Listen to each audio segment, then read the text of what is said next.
I love Okay, I'm just gonna leave that in there. I'm not re-recording. Welcome everyone to Just Jules. Today I will be reading Grave Importance. It's was published by Perfectly Poisoned Anthologies. It is a intertwined anthology. So each author wrote a story regarding this particular world. Now, it's 1870 in a rural setting in the outskirts of London. Famed surgeon Dr. Benedict Morrow hosts an elite few surgical trainees at the renowned Morrow Academy of Anatomy and Science. Though the days of Burke and Hare are long gone, and body snatching and grave robbing a seemingly thing of the past, the supply of high-quality, fresh cadavers is still lacking. Each student of Dr. Morrow must procure a fresh corpse for their very own study or face expulsion from the prestigious academy. These hand-chosen students are the best and brightest in the country. They are also devious, conniving, and determined to do whatever they must to stay in the academy and under the tutelage of Dr. Morrow, even turn against each other as necessary. In the cards will be manipulation, murder, betrayal, sex, blackmail, and of course, money always talks. My story in this anthology is called To Cut the Strings.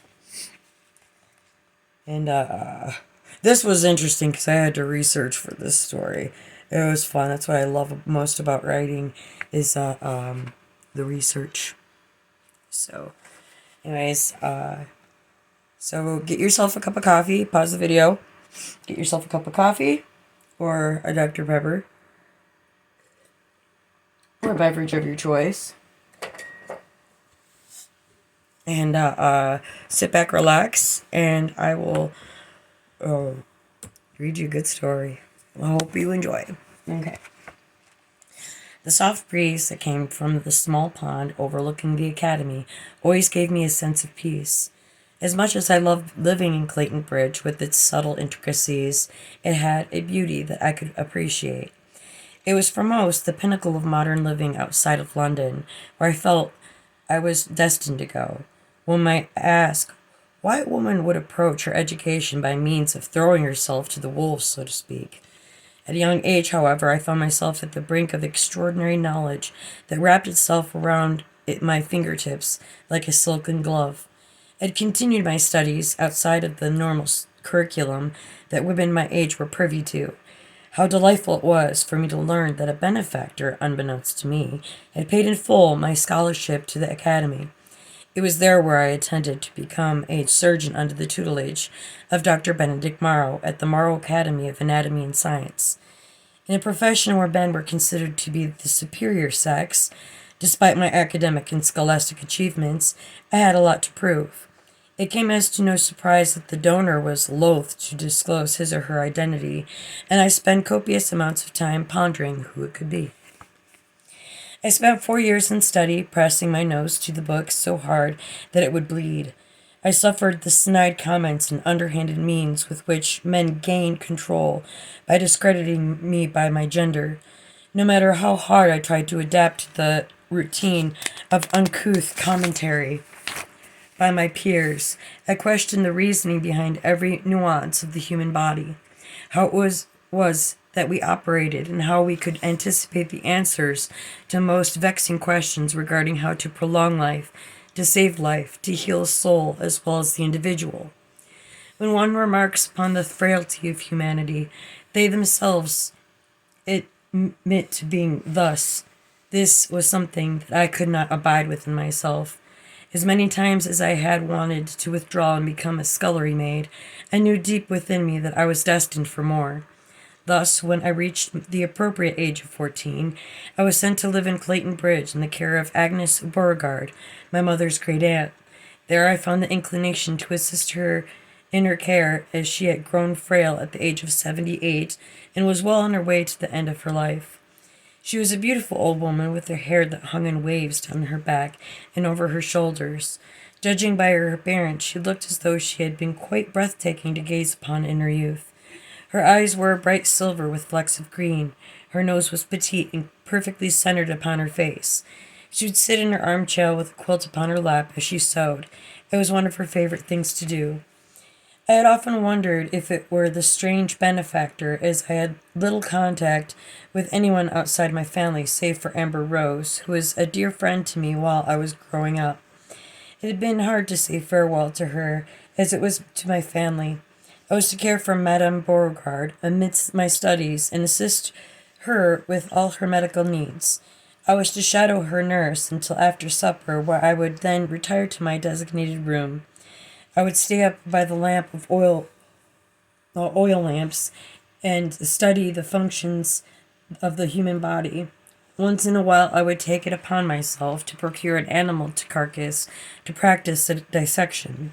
It wasn't until our final year that we had to practice on a human cadaver. I secretly hoped that Madame Beauregard would live long enough to see my graduation, where I would become a licensed physician. What I found curious was my relationship between Madame Beauregard and Dr Morrow. I learned the first month of my apprenticeship that they were closely acquainted. He would often visit to check on the status of her health. The nurse I was shadowing had been under direction from Dr Morrow, so I believed it to be quite an honor to be involved. I was instructed on bloodletting from the unknown disease that swept through her body. I realized that with her old age came the threat of such diseases, but much to my pleasure she took it all in stride. Her mouth would turn up in a pleasant grin before I inserted the needle into the protruding vein in her arm, whilst giving her fresh blood. It was a strange disease that baffled many doctors until the point came where home care was required. The past 3.5 years I have watched her succumb to the disease as it ravaged her small body. Waves of sadness and longing would capture my heart and wreak havoc on my emotions at the thought of losing her. It was my mission to assist in a healthy living situation for as long as she remained on this earth.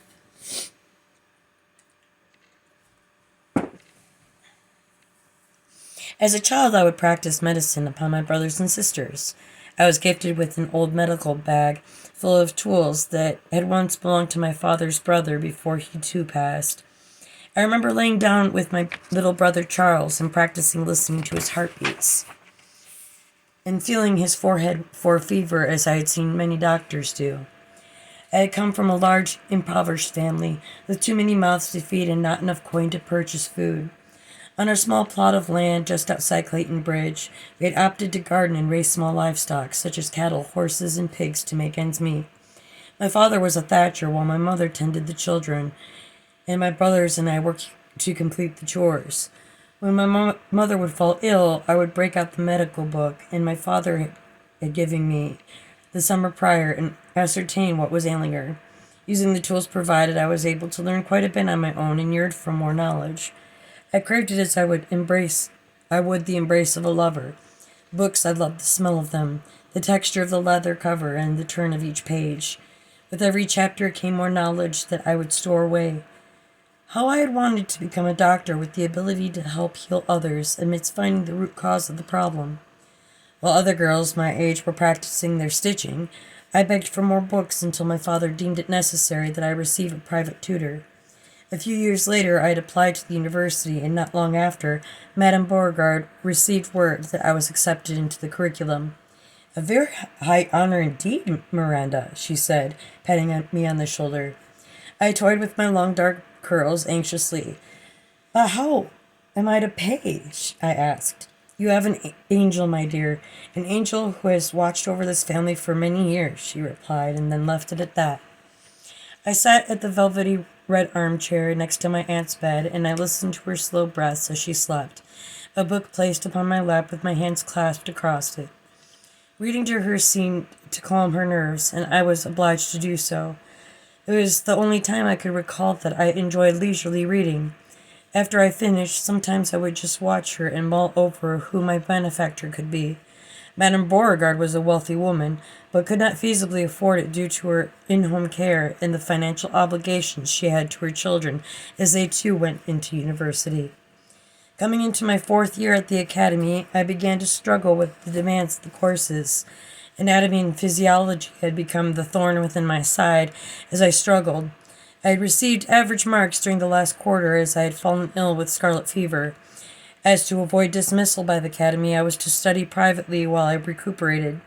I suffered greatly as I had missed particular classes relative to the course study. There's only so much to be learned through books, Dr. Morrow had said one afternoon during a visit with my aunt. I have faith that you will find your way to catching up. He placed a large hand on mine and smiled. He was a handsome man with dark hair he hid underneath the top hat. His complexion was creamy, his nose prominent, and he had the hint of a shadow from his morning shave. I admittedly was smitten by him. After he had taken his leave, I allowed the tears to fall, despite his kind words. I had a sinking feeling that churned within the pit of my stomach as I laid there, tired yet restless, wanting to move but can't, due to the intense vertigo I felt. I could feel the disease running through me. Thankfully, Madame Beauregard had already suffered from scarlet fever, which would have probably killed her had she not been immune. I remember lying in bed praying I would recover quickly and return to my studies instead of rotting within a bed too weak to move. It was my mother who had come to my aid during my period of exile, as I liked to think of it. I was placed within a room, but with one window where the sunlight filtered through an old apple tree overlooking a small pond surrounded by wildflowers. I could not tolerate the smell of the room, as the air grew stale from my breathing. After all these years of practicing medicine upon my mother, it was she then who had practiced it on me, with every cool cloth laid across my forehead and every tuck of the blanket. After the disease subsided, I was left with a weak heart, sadly. The damage caused by the disease was great. After I received the prognosis, I felt like my heart had fallen into a deep crevasse where earth had split and sent my soul reeling into the chasm while the walls and earth stitched itself back up. I couldn't feel more alone then than I had at that moment, the helpless feeling that curbed my inclination to continue with my studies. Then I remembered his words, Dr. Morrow. This too shall pass, and you will recover. Not completely, but I see no reason why you can't continue your studies, he said, running a hand through his tousled locks. His smile was warm and inviting, and quite literally lit up his face. I noted the definitive lines of his face and the outline of his jaw. He was a marvelous man and a highly skilled physician.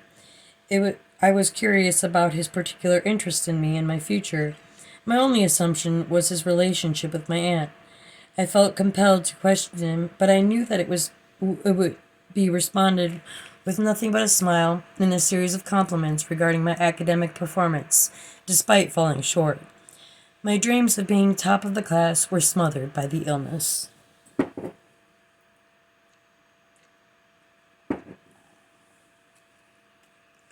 By the time I was ready to return to classes, I was able to glean enough information from them to get by.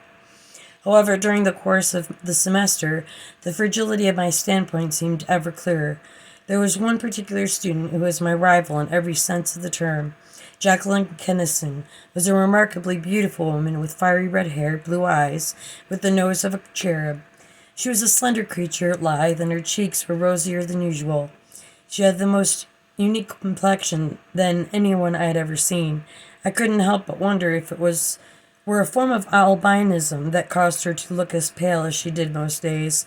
However, there were certain times that she looked flushed and radiant and smelled of spring's flowers. Other times she smelled of the earth. From the moment I started at the university, she and I had many a row during classes.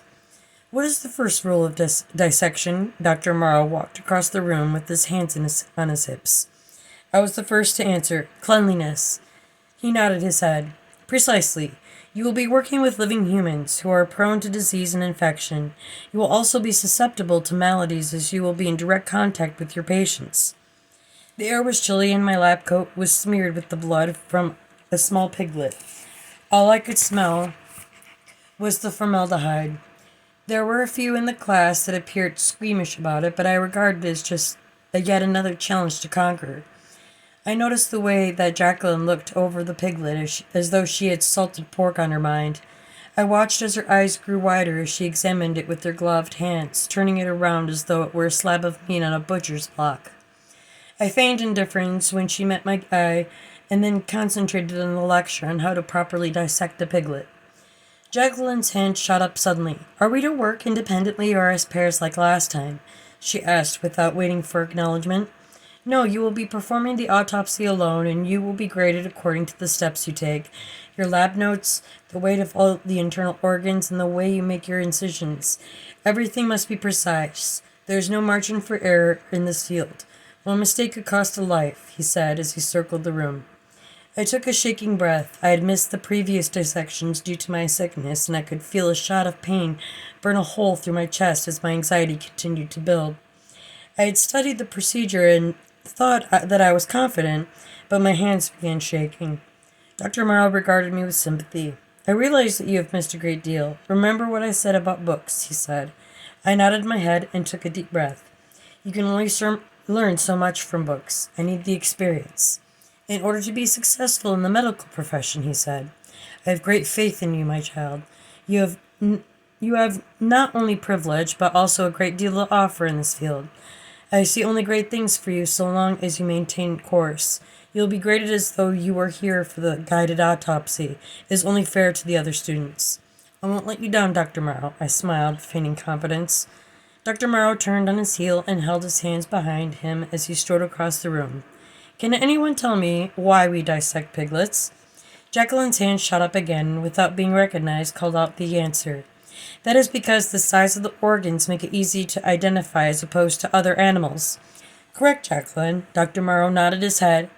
I would appreciate it if you would wait until you are called upon before you answer. I realize a lot of you are on edge with this assignment, but it precedes a more complicated task. The students looked at him quizzically. I noticed a brunette in the front of the class who I didn't recognize. She shuddered as she placed a palm on the piglet as though blessing its soul, then nearly departed. It didn't take long for me to muss things up. I managed to string the pig's feet together and passed a string under the dissection pan, ending with the tie around the foreleg, and repeated the procedure on the other side. When I went to make the first cut of the V incision, my hand slipped and I made a straight cut above the diaphragm as I was instructed, but I did so upside down. Cursing to myself, I could hear Jacqueline and a few other students mocking me as I tried to correct my mistake by masking the V shape a bit bit wider with the third cut. My hands were covered in blood and bile, and I pierced the stomach, whose contents unrolled like a rug. I retched and continued, listening to the slight giggles coming from beside me. I was going to fail this exam. I managed to make it through the rest of the steps with greater ease, though I had forgotten to weigh the internal organs before I placed them aside. My lab notes were a mess, and I knew from the look on Dr. Morrow's face that he was displeased with me. After we had cleaned up, I made my way to the sink and felt an ominous presence behind me. Nice job with the V incision. I would hate to see what you would do with an actual person. Jacqueline sneered. Perhaps working with dead people would be better suit your taste than working with the living. You can't kill what's already dead. I shook my head and closed my eyes, trying to silence her voice out of my head. It was bad enough I lacked confidence within myself. This was the first instance of failure on my part, and knew that Madame Beauregard would be disappointed in me as well.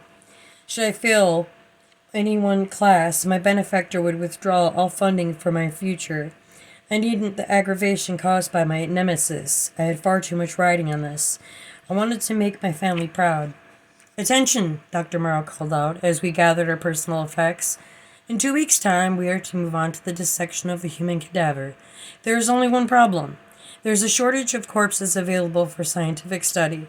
People are more inclined to say their farewell to the dearly departed on their own terms and grieve their loss. For that I cast no blame. It is up to you to procure one by reasonable means. This test is 50% of your final grade, and should you fail to provide a cadaver for a dissection, you will fail the class. Is that understood? None of us dared to move. It was eerily quiet aside from the shuffling of feet and muffled coughing. Even Jacqueline was disheartened by the news. I imagined she would be the first to find one. She was quite persuasive when she wanted to be. I was, however, a different story. How was I to find something so immensely important in a matter of 2 weeks? I was horrified. Have I the capacity to do what needed to be done? I closed my eyes and looked into my own heart, and placed a hand upon it. I felt my heart racing as my scalp began to tingle in anxiousness. There's only one thing on my mind, and at that moment, I had to get a body, and quickly. I had gotten up the very next morning, fueled by the will to maintain my course. I couldn't explain why, but I had a feeling of foreboding hit the pit of my stomach as I sat at the table to eat. I wasn't sure, but I couldn't remember how I'd got home. There was a chunk of time unaccounted for, and I couldn't explain why. The only thing that came to mind was that perhaps I, concerned with the matters at hand, was too anxious about it. I thought back for a moment, trying to piece together what had happened following class, but I couldn't. After a plate full of eggs and toast, I made my way down the stone steps in the front of Madame Beauregard's home and noted the ivy growing upon the side. The building itself was made of stone and had a particular charm about it. I walked slowly, admiring the gardens, before making my way down to my first stop, the hospital, where I was greeted by two nurses in white uniforms. They smiled at me as I walked through the heading toward the morgue. I was intent on being one of the first to get one. I wanted to go immediately after class dismissed, but Madame Beauregard required my assistance with a few chores around the house, so I opted to go in the morning when the day was just beginning. The sun was still rising as I walked, though I had the chance to ride on the horse-drawn carriage my aunt owned. I thought the fresh air would enliven me. I watched the budding flowers push their way through the wet soil. It was spring, and the world around me was growing with each passing moment. Life and its fragility fascinated me, much like the gardens. I listened to the clicks of my heels as I walked down the hallway leading to the morgue. I pushed open the door and was greeted by the familiar scent of death and formaldehyde. A body was laying upon a table covered with sheets. Perhaps this one? I said a silent prayer and waited for the pathologist to arrive. Thankfully, I did not have to wait long. An old man appeared from behind a closed door at the far end of the mortuary. His features were upsetting somewhat. His overly large nose was planted directly in the middle of his face, and his eyes were somewhat disproportionate.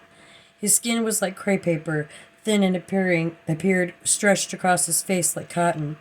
One side of his face was sagging as though he was suffering from Bell's palsy. He greeted me with a half-smile, which appeared more menacing than pleasant. "Well, hello. What can I do for you?" he asked, his voice sounding gnarled in his throat. I smiled, trying to maintain pleasantries so as not to sound desperate. "I was wondering if it was possible for me to procure a body from you. I'm studying medicine at the academy and require one for my final exam. I don't have much—" He sighed loudly as though exasperated. "My apologies, Miss Miranda O'Reilly. Please, sir, I must insist." He rested his clasped hands on top of the bowl he had for a stomach. "I'm sorry, Miss O'Reilly, but this body has already been claimed. The rest of the poor souls down here are awaiting proper burial." He shook his head and shrugged. "I'm sorry, I can't help you." "Time is of the essence. Is there any way you could find out where I may find one?" I asked. I could feel hot tears burning behind my eyelids. He winced. "I'm sorry, your voice is shrill. I have sensitive hearing. There are a number of mortuaries in the area. You may want to look outside as far as London to get one, I'm afraid." "London?" I could feel my face throbbing. "I cannot travel to London. I don't have the means with which to do so. Is there any alternative?" "I'm afraid not. There are a few mortuaries in the area outside of Clayton Bridge. There's one in particular that I often recommend, run by a Mr. Edward Thatcher.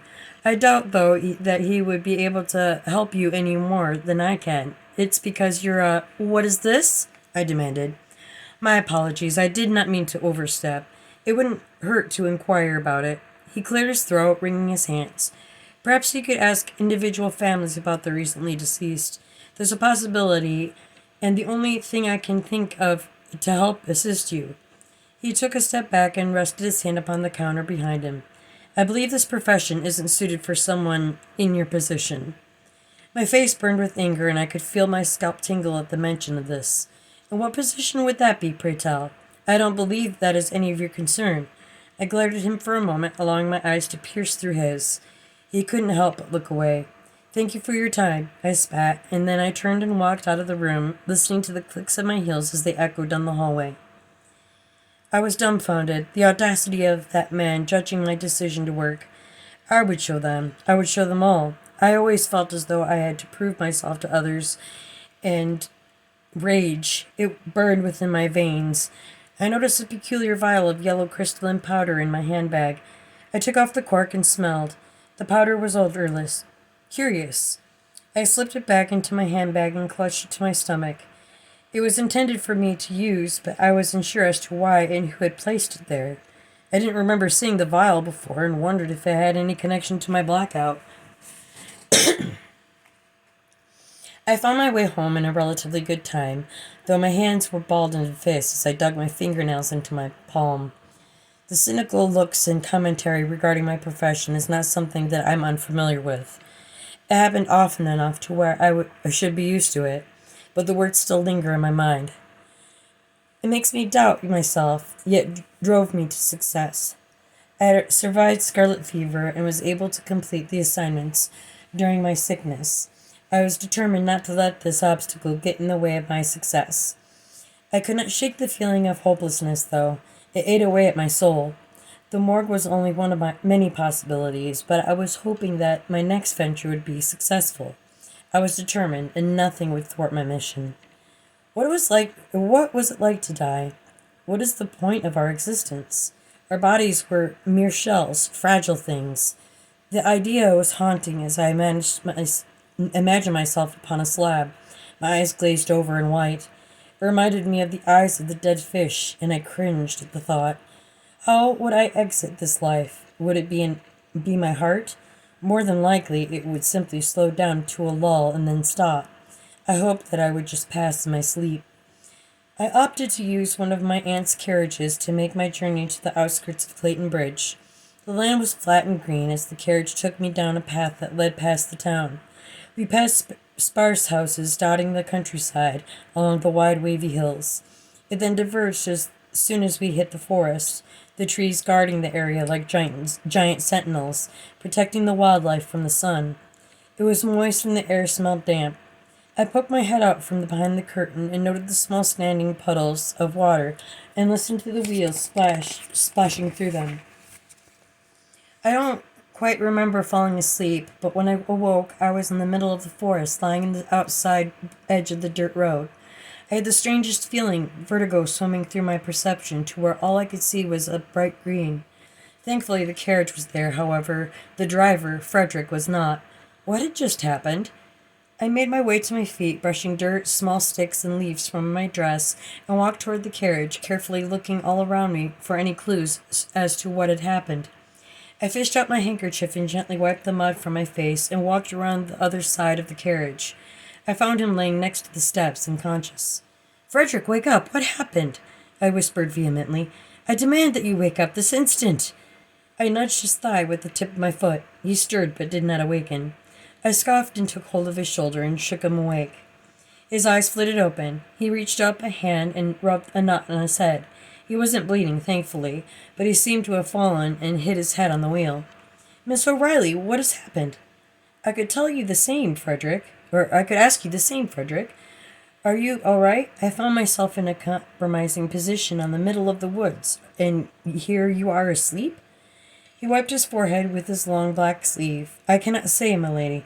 I can't quite explain it myself. The whole situation is absurd. Moment I was trying to steady the horses that seemed agitated over something here in the woods. Wolves, maybe? Then suddenly I'm here." He struggled to his feet, balancing himself upon the carriage. "We should, get a move on while there's still daylight left. Now, are you all right?" I nodded. Frederick walked around the side of the carriage and motioned for me to get in. He offered me a gloved hand as I stepped into it, the velvet curtain brushing upon his arm. Something was amiss, and I couldn't explain it. I wondered if the lost time had anything to do with my weakened heart. This wasn't the first time it had happened. I remember during my first year at the academy, I would lose time. One time, I awoke in the middle of the hallway door toward the classroom. Another time, I found myself in the library, and yet another time, down a dark alley halfway across town. I couldn't explain how or why it was happening. It was quite disconcerting, especially waking up in the middle of the woods with my driver unconscious. Sometimes I assumed that the blackouts were stress-related. I was overworking myself with my studies and the care of Madame Beauregard. I thought that perhaps the vertigo and loss of time was associated with that, but now I wasn't so sure. I imagined it as a neurological problem where the synapses in my brain refused to fire, leaving me with blank holes in time. I shook my head and my thoughts drifted on an all too familiar topic. Where some girls arrive with the hope of finding a suitable husband at the university, my focus was primarily on my studies. Quite frankly, I had little time to bother myself with love or all the trivial things that go along with it. I imagined myself married, but I often imagined myself dead. After a while of being witness to dead things, one starts questioning their own mortality. I went over it in my head, how it would feel. Is it like falling asleep? Is there any pain associated with death, or is it peaceful, like the kiss of a rose pressed against a pair of lips? I was often probed with question as to why I had not yet taken a husband, which I would solemnly reply that it didn't interest me, that I wanted to continue my studies without the burden of courtship and children. I knew that if I should settle down, my dreams of becoming a doctor would be cast aside like a chamber pot, that couldn't abide. Madame Beauregard had stopped inquiring about it some time ago. I realized she had my best interests in mind, but I couldn't shake the feeling that perhaps she knew deep down that would be an inevitable future for me, regardless as to whether or not I received my degree. I would quit the practice and settle down, become a mother who had a difficult time keeping up with my brothers and sisters and me. I placed a hand upon my heart and pressed, willing the knot to loosen and allow me the ability to breathe. The horses seemed to balk as Frederick took the reins and the two horses reared. "Whoa, easy there," Frederick said in a soothing tone. We reached a very small series of houses along the road and quickly arrived at Edward Thatcher's funeral parlor. I opened the door and was met by a man who appeared to be well into his 30s.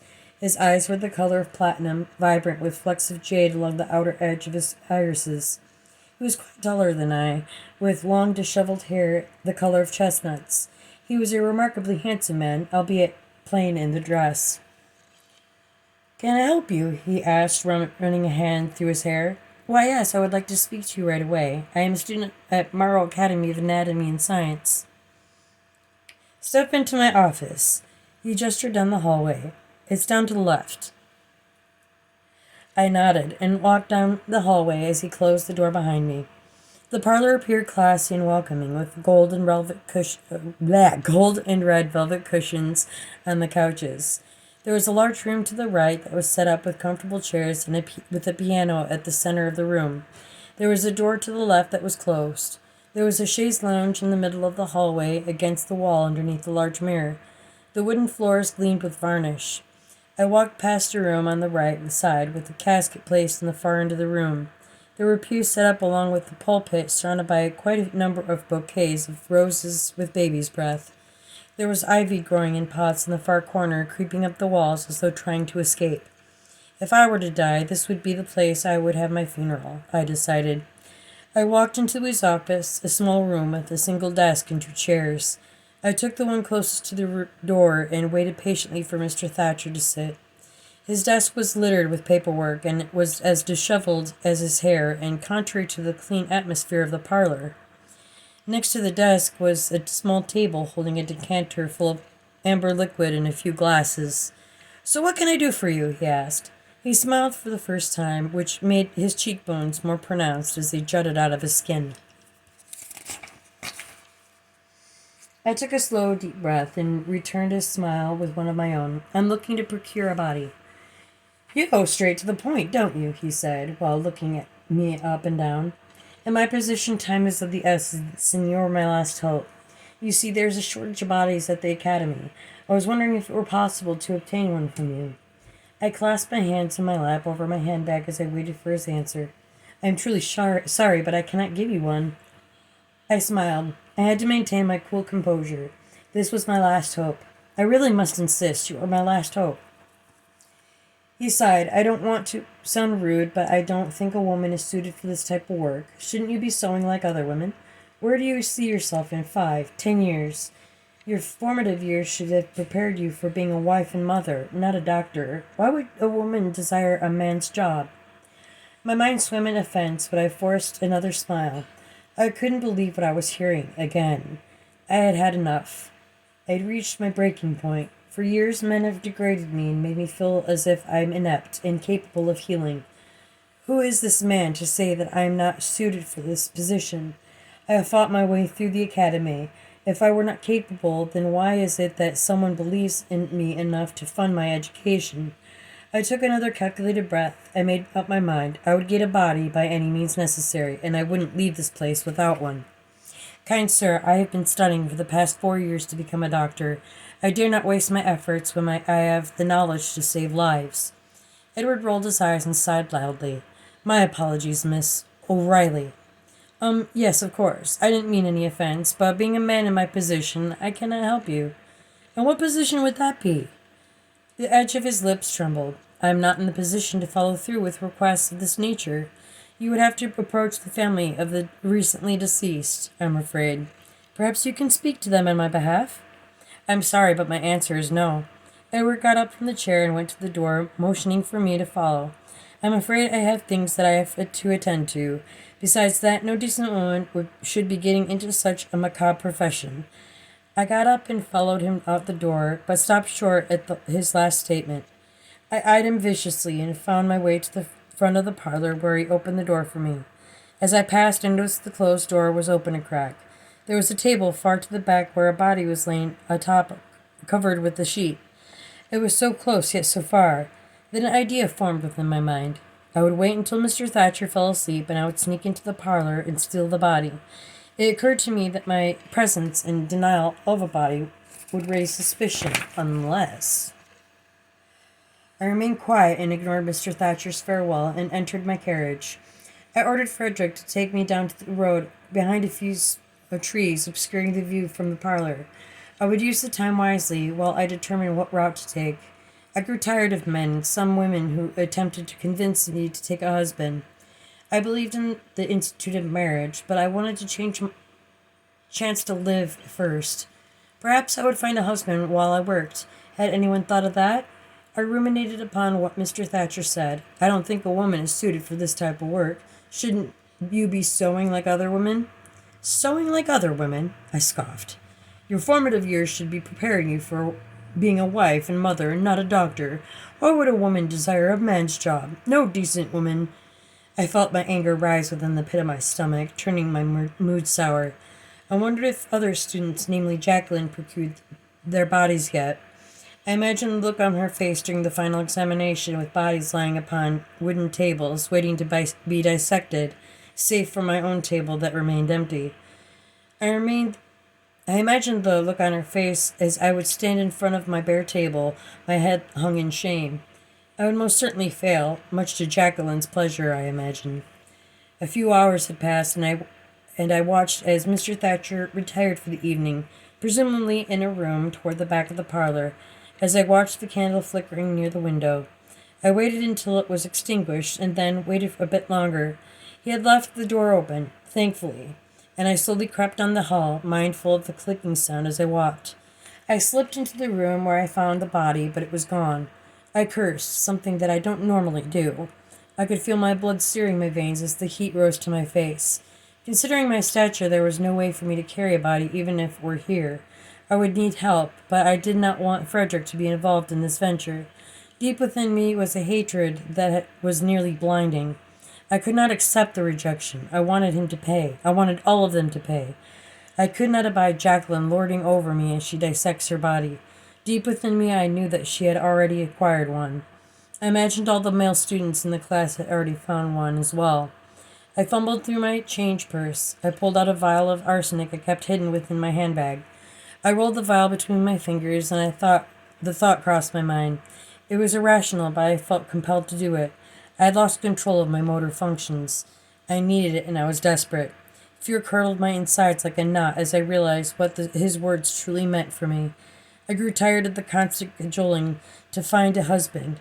Who did this man think he was, instructing me on how to live my life? How dare any man belittle me?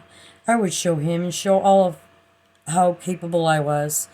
I then slowly walked down the hall to his office and began opening the drawers where I came up empty-handed. Feeling discouraged, I turned and found the glass decanter. I took a deep breath while holding the glass vial with shaking hands. I paused as soon as I opened the decanter, narrowing my eyes to slits. The offense, I felt, was stronger than my will, so thus I poured the powder into the decanter, swished it around, and then put the cork back on. I knew I was bruising the brandy, but the taste wasn't exactly something I was concerned with. I heard a creaking sound as I exited the office. I stopped in my tracks, my hands shaking, and my mind a whirlwind of emotions. When I thought the coast was clear, I tiptoed down the hallway and exited the parlor with great haste. I remained awake in a sort of trance when I retired to my room for the evening. Madame Beauregard had already fallen asleep in the sitting room with her quilting displayed across her lap. I smiled as I listened to her snoring. Despite the company in the house, I felt lost and alone, the feelings overwhelming that brought me to tears. I was going to fail. I had no other option in what I did.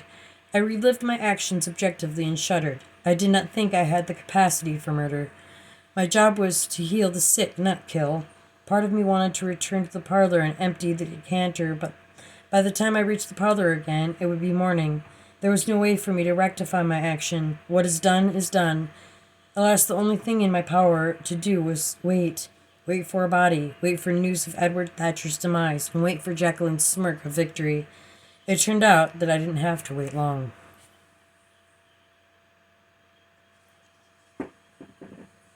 I arrived to class early 3 days later before the sun rose, forgetting the travesty of that night. I waited at my empty table and noted the bodies on the tables. There were only 2 tables that were empty, to my relief. I wasn't the only one without a body. The remainder of the class filed in, and went to their respective tables.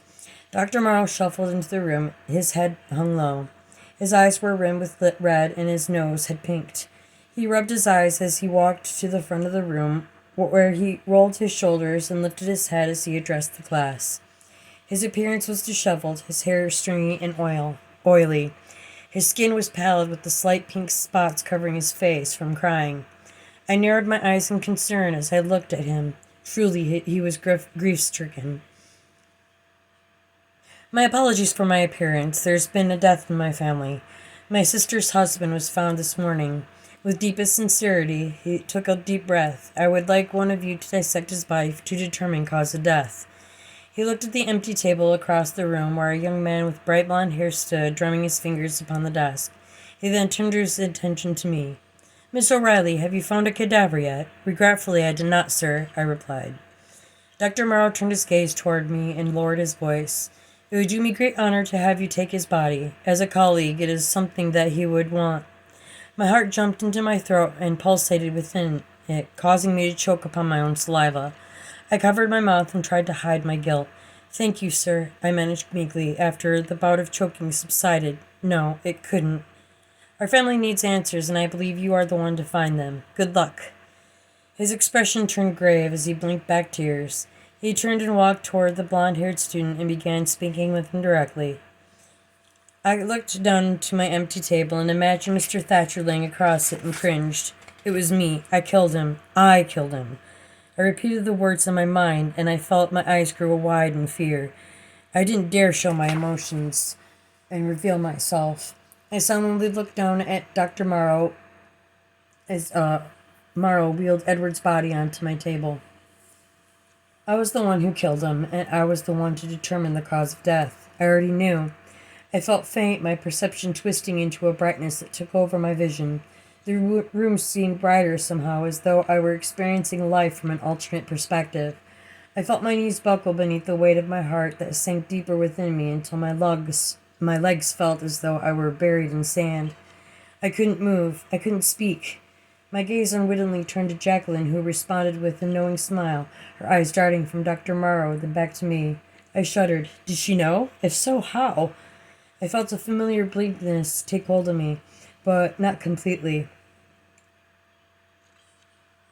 It was a black void within my mind where the only sounds I heard were the soft footsteps of Dr. Morrow as he walked around the room. I did not pay too much attention to what he was saying. All I could think about was Edward Thatcher. I noted the pained expression covering my professor's face, and I could feel his grief emanating from him. They must have been rather close. My mind reeled as my thoughts turned to my aunt, Madame Beauregard. Surely she knew Mr. Thatcher quite as well as she knew Dr. Morrow, and wondered why she hadn't told me of his demise when it happened. I couldn't keep my hands from shaking. Dr. Morrow went into the other room, holding the bridge of his nose, as though forcing the tears not to fall. Head bowed, he disappeared into his office. I stood there with the body of the man I murdered sitting on the table in front of me. I didn't know how I was going to get through the autopsy without breaking down. I could feel all the color in my face drain, my hands taking upon a most precarious tremble. Perhaps what I'm experiencing was shock. I've come this far, though. I tried to steady myself on the table in front of me, my fingers only inches away from his body. Don't tell me you're getting squeamish, Jacqueline said, eyeing me over her own body. I shot her a warning glance, but her words struck a chord. I couldn't let Dr. Morrow see me in this condition.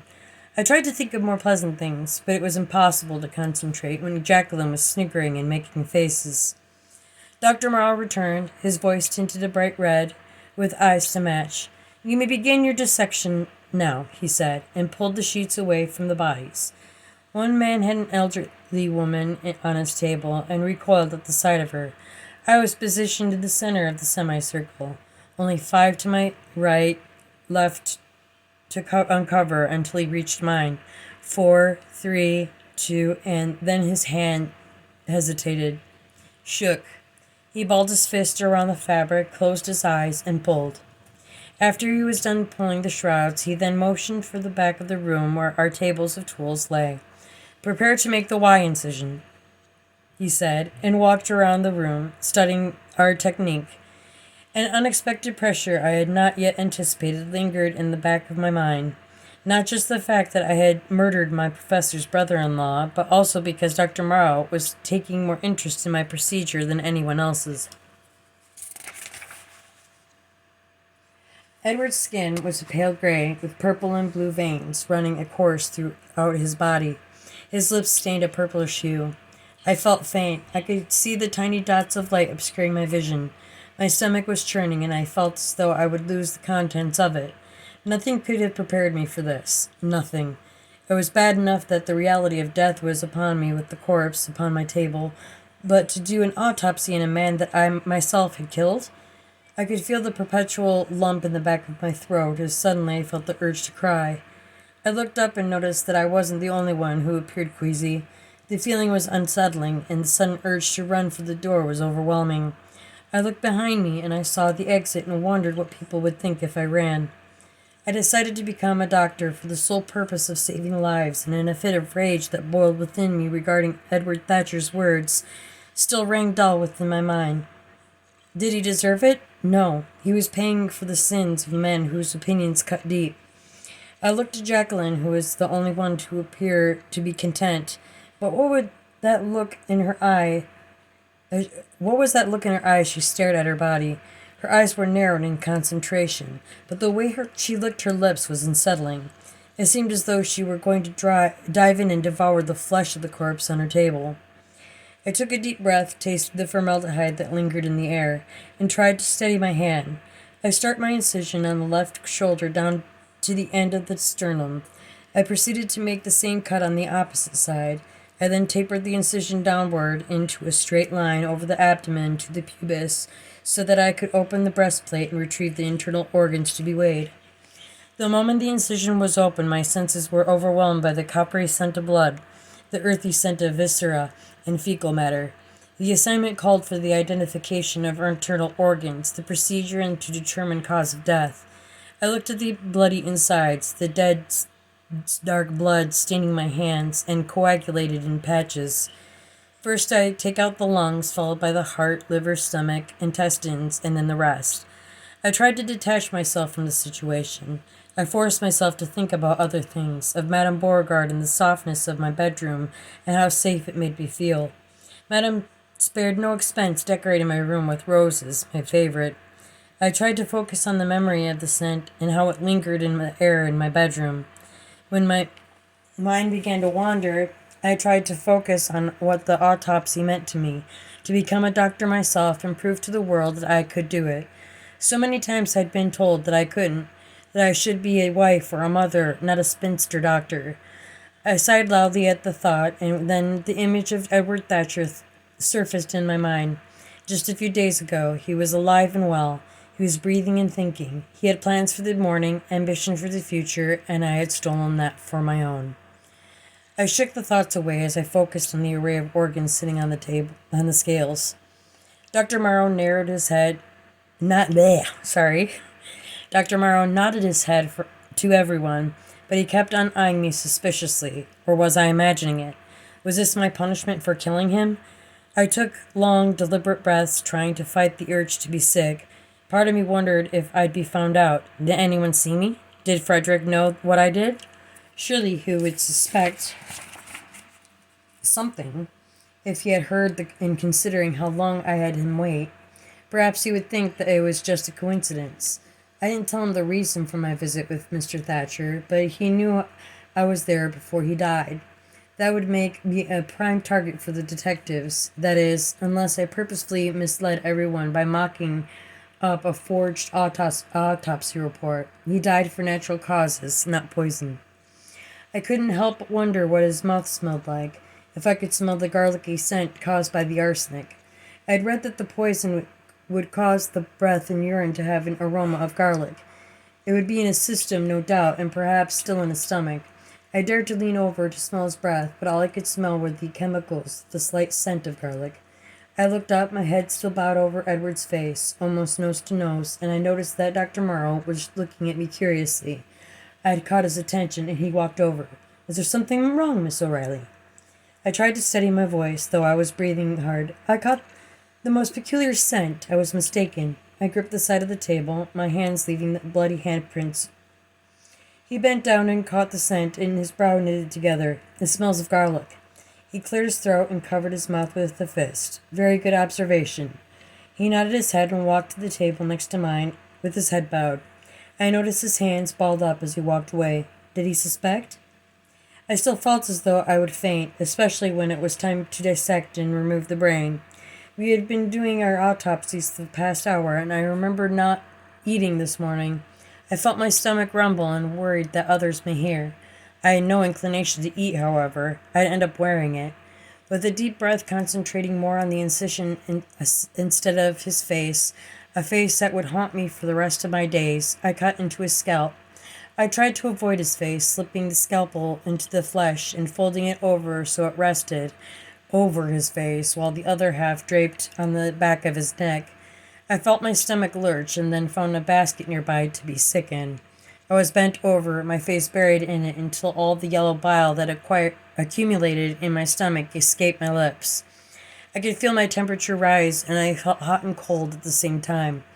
I began to sweat. The usual chill with the air in the classroom turned into tropics as I began to sweat. I wiped my mouth on my sleeve. I could hear the laughter around me as well as a few students choke up as well. I put my head between my legs, trying to will the feeling away. I couldn't look at him as a human. I had to look at him as an object to be explored. Dr. Morrow shot me an expression of concern and started to walk over when I put up my hand and said, "I'm fine." I got slowly to my feet and tried to maintain my composure. I grabbed a saw, a pick, and a hammer, and then began cutting open the top of his skull. His. Edward Thatcher. No, the skull, not his.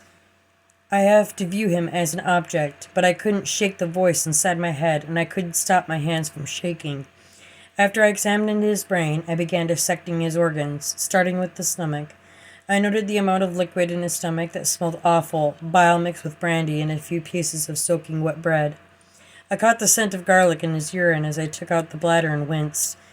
When I had finished, I inserted the innards back into the body, and with careful yet shaking swoops, I stitched the body back up. As I finished, I breathed a sigh of relief. I was finished, but I was unsure of the procedure. I had drawn a blank and missed it completely. The procedure. Was I going to take each organ individually and dissect it as I go along, or did I do it the right way? I'm going to fail. I'm going to fail! All this work, all for naught. I couldn't abide being sentenced to a life of sewing and child-rearing. I had to fight my way through this. This new wave of anxiety tore through me to the point where I could feel my blood burning through my veins. I felt relieved. I had gotten through it, at least.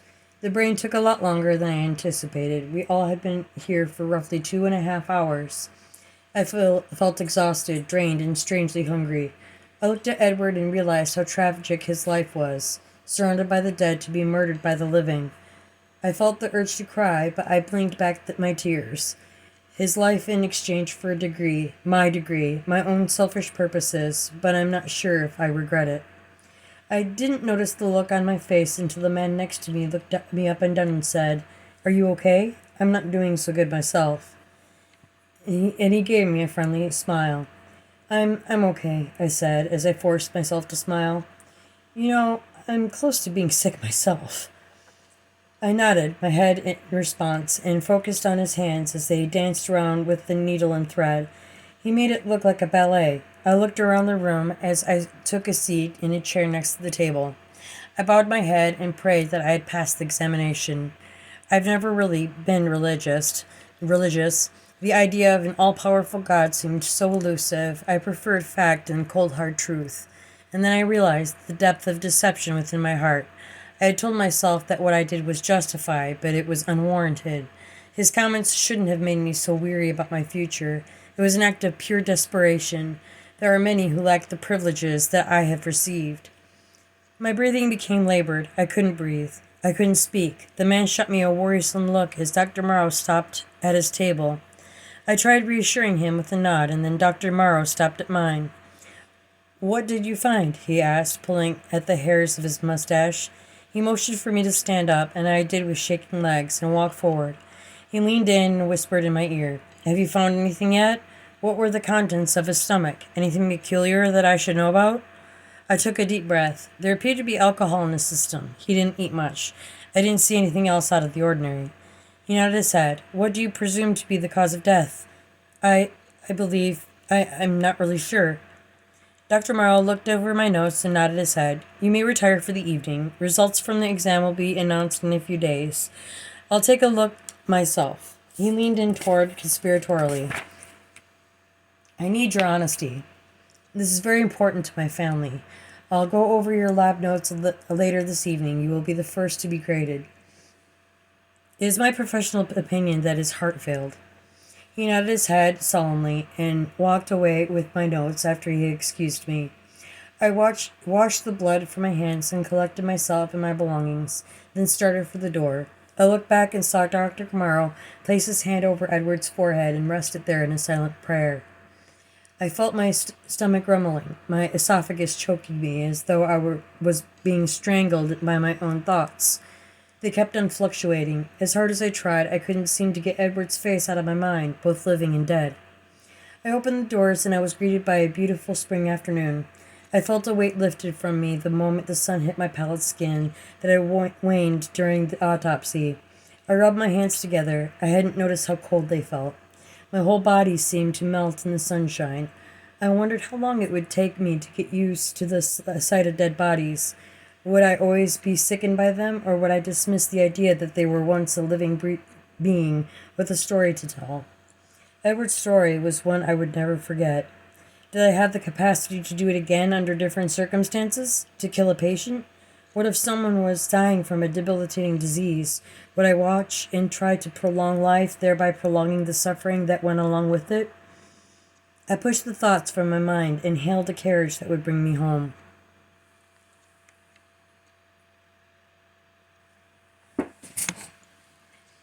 I awoke the next morning feeling refreshed. I couldn't wait to find out my grade, and with a sudden anxiety attack lurched me forward. Images of Edward Thatcher ran through my mind like moving pictures I'd seen at the fairground. I got up, got dressed, and then made my way downstairs, where I found Madame Beauregard, Dr. Morrow, and a strange frail man wearing a suit and a bowler hat. The man pulled out a badge and identified himself as Detective Thornsby. "We believe that Mr. Thatcher died under suspicious circumstances. I am truly sorry for your loss," he said, his voice deep and authoritative. "We believe Mr. Thatcher was murdered." He nodded his head. Dr. Morrow closed his eyes and rested his head upon his hand, his elbows on the table. "We have spoken to the driver of the carriage, and it appears that you weren't the last to have seen him alive," the man said. His voice didn't match his face, a deep, resonant voice attached to a small man with even smaller features. His eyes reminded me of small buttons, his lips a dark red, cracked and looked like earthworms had embedded themselves underneath his skin. "Where were you on the night of the 11th?" I was at the morgue. I couldn't speak. I couldn't breathe. They'd found me out. We know that you went to see him. Did you see anything out of the ordinary upon your visit? I shook my head. They knew I was there. I could feel the blood draining from my face, my hands quivering at my sides. I nervously thumbed the sides of my dress. I can't say that I have. How long were you there? Just a few minutes, I replied. I could feel the lies scrambled together. They talked to Frederick. They must know about the blackout. Detective Thornsby faced Horton. We believe there is a killer on the loose. There have been multiple deaths that have occurred. Your driver informed us of the strange incidents that happened while you were driving through the woods. Do you remember anything? Anything at all? They didn't suspect me. They didn't know it was me at all. I let out my breath and felt my shoulders relax. I took a seat next to Madame Beauregard, who placed her hands upon mine. I'm sorry to inform you that. She turned her way, grasping my hands in hers. It was Dr. Morrow who finally piped in. It is with deep regret, and it saddens me to inform you that I'm unable to give you your final grade. I froze. My eyes widened in disbelief. I had failed. I was right. I did the procedure wrong. I didn't follow the directions. Madame Beauregard looked at me, tears streaming down her face. It was Mr. Thatcher, she said, her voice soft in her sadness. He was your benefactor. I could feel the sickness rise within my stomach. I could almost taste the bile again. I had murdered my benefactor, the one person who believed in me so much that he paid for my education. He left no will to speak of. His money is to be divided amongst his family, some of which will be taken to settle his debts. It is with a heavy heart that I inform you that the last installment of the tuition was not paid, and therefore you are excused from the academy, Dr. Morrow said. All my hopes, my dreams, my aspirations became slivers that cut through my brain as though I had dissected my own, curling the flesh over my own eyes. I saw my future slip away in one fell swoop. Madame Beauregard lifted my chin and looked deep within my eyes. I am so sorry, child. If there's anything to be gained from these circumstances, I can only offer you a match. A match? And then I realized what she meant. How could this be? I bent over in the chair, putting my head between my legs as the room started to spin. I wanted to cry, but I couldn't bring myself to. The tears just sat like a stone in my heart, like piece of piano string cutting a heart in half. Once the wave of nausea passed, I stared blankly past Dr. Morrow and the detective. I narrowed my eyes as I saw a familiar face passing by the window. For a moment our eyes met, and she shot me a knowing smile as she continued on her way. It was Jacqueline bidding me farewell as the strings holding me together had finally been cut. Dear Miss O'Reilly, it has come to my attention that you have been apprehended by the detectives working with Scotland Yard some months back. I was not sure how to begin this letter, and I have drafted many. Out of all of them, one question begs an answer. Why? What would possess a woman of your stature and intellect to commit such a violent act? I had mulled over and over again what I truly would have liked to tell you, and what you should be informed of. Most importantly, I wanted to express the sorrow you must have brought upon this family and your peers. There are no words that can express the betrayal to our family, as Edward Thatcher had believed in you and your work for many years. How you were able to perform the autopsy causes me to question your mental stability, and I find it haunting me. How did you get through it? I would really like to know how it felt for you to dissect the body of the man you murdered. To think he was to become a valued part of your family. Yes, indeed. It is in regret that I inform you that upon your graduation, Mr. Thatcher had planned on proposing marriage to you. He only wanted good things for you, and, alas, all the good was stolen the moment you stepped foot in my classroom. May God have mercy upon your soul. Regrettably, Dr. Benedict Morrow. The end.